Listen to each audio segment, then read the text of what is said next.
Baik, Assalamualaikum warahmatullahi wabarakatuh. Di sini saya akan mencoba menjelaskan tentang RPP pembelajaran praktek, yaitu untuk kompetensi dasar yang kita jadikan contoh, yaitu merancang pola penyerangan dan pertahanan. Salah satu permainan bola besar, yaitu memahami pola penyerangan 4-3-3. Baik, kita masuk langsung saja ke RPP-nya.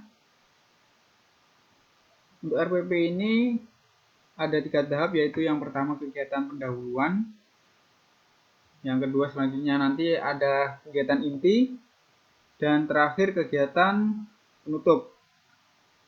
Untuk pertemuan yaitu 3 kali 45 menit ya. Untuk kegiatan pendahuluan yaitu 15 menit.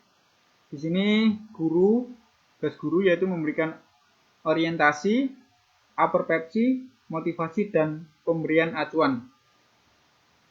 Biasanya dalam memulai pembelajaran, guru akan melakukan pembukaan dengan salam pembuka, memanjatkan syukur kepada Tuhan Yang Maha Esa, dan berdoa. Juga memeriksa kehadiran peserta didik sebagai sikap disiplin, menyiapkan fisik dan psikis peserta didik. Untuk kegiatan aperpepsi, yaitu guru akan memberikan pengaitan materi pembelajaran yang akan dilakukan dengan pengalaman peserta didik dengan materi atau tema sebelumnya. Mengingat kembali materi prasyarat dengan bertanya kepada siswa, mengajukan pertanyaan yang ada keterkaitannya dengan pembelajaran yang akan dilakukan. Guru dalam kegiatan pendahuluan juga memberikan motivasi. Di sini motivasi yang diberikan oleh guru yaitu memberikan gambaran tentang manfaat mempelajari pelajaran yang akan dipelajari dalam kehidupan sehari-hari. Apabila materi ini dikerjakan dengan baik dan sungguh-sungguh, maka peserta didik diharapkan dapat menjelaskan tentang materi pola penyerangan 4-3-3. Juga guru menyampaikan tujuan pembelajaran pada pertemuan yang berlangsung. Untuk pemberian acuan sendiri, guru memberitahukan materi pelajaran yang akan dibahas pada pertemuan saat itu. Memberitahukan tentang kompetensi inti, kompetensi dasar, dan indikator, serta KKM pada pertemuan yang berlangsung. Juga membentuk kelompok belajar, menjelaskan mekanisme pelaksanaan pengalaman belajar sesuai dengan langkah-langkah pembelajaran. Selanjutnya kita masuk pada kegiatan inti, yaitu di sini alokasi waktunya 105 menit.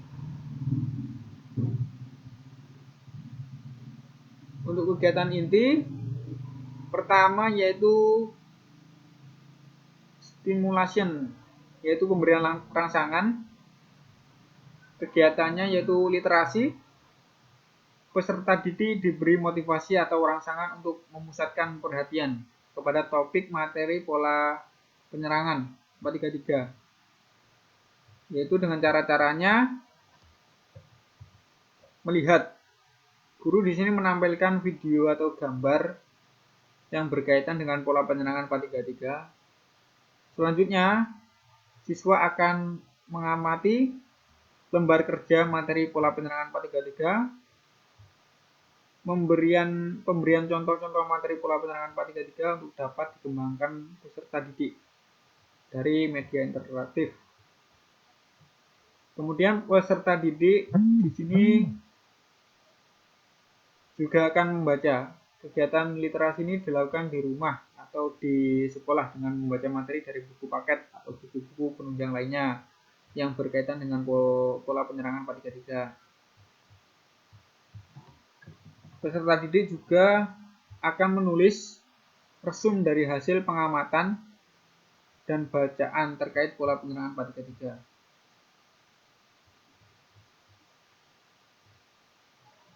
Peserta didik juga akan mendengarkan apa yang telah disampaikan guru tentang pola penyerangan 4-3-3. peserta didik juga harus menyimak penjelasan pengantar kegiatan secara garis besar tentang materi pembelajaran mengenai materi 433, pola penyerangan 433.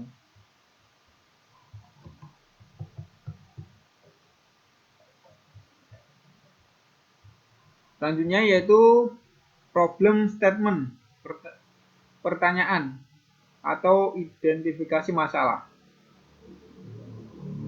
Di sini akan mengacu konsep critical thinking, yaitu berpikir kritis.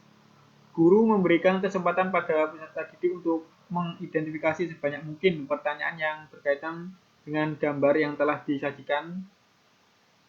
Contohnya, mengajukan pertanyaan tentang materi pola penyerangan 433 yang tidak dipahami dari apa yang diamati, atau pertanyaan untuk mendapatkan informasi tambahan tentang apa yang diamati, dimulai dari pertanyaan faktual sampai ke pertanyaan yang bersifat hipotetik. Untuk mengembangkan kreativitas, rasa ingin tahu, kemampuan merumuskan pertanyaan untuk membentuk pikiran kritis.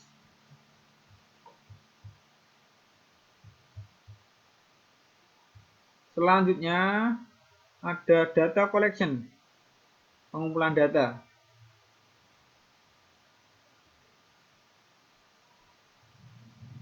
Untuk kegiatan, jenis kegiatannya itu kegiatan literasi. Peserta didik mengumpulkan informasi yang relevan untuk menjawab pertanyaan yang telah diidentifikasi melalui kegiatan. Mengamati objek kejadian, membaca sumber lain selain buku teks, melakukan aktivitas, wawancara, atau tanya jawab dengan narasumber.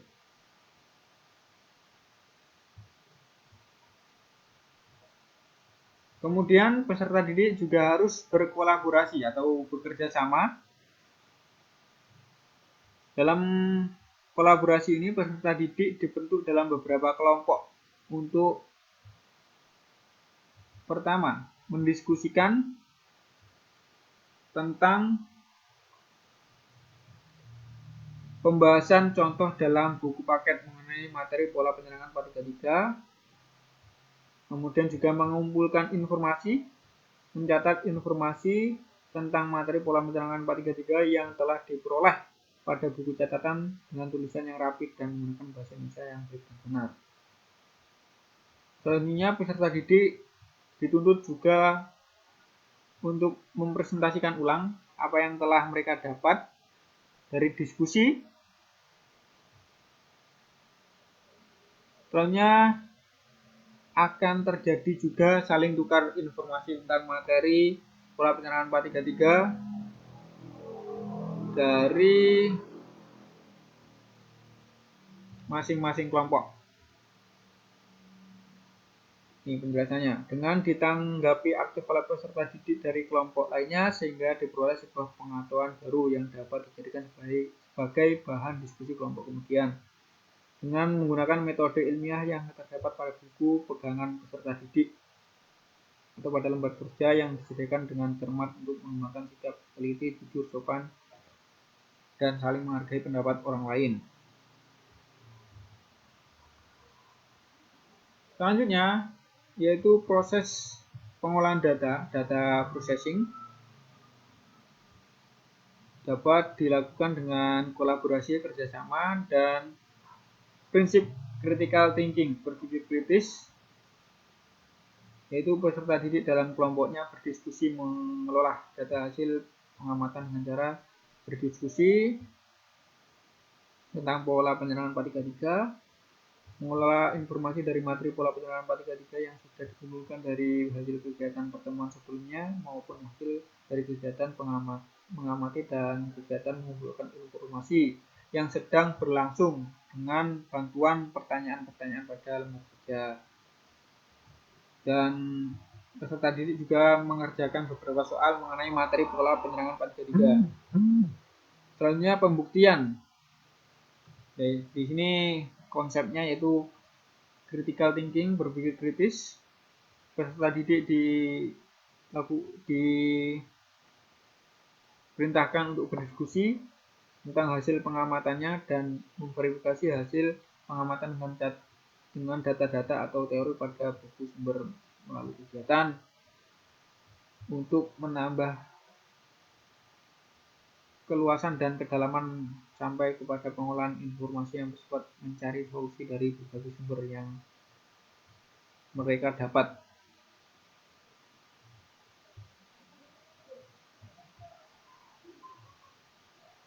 Peserta didik di sini maupun guru secara bersama-sama membahas jawaban soal-soal yang telah dikerjakan oleh peserta didik.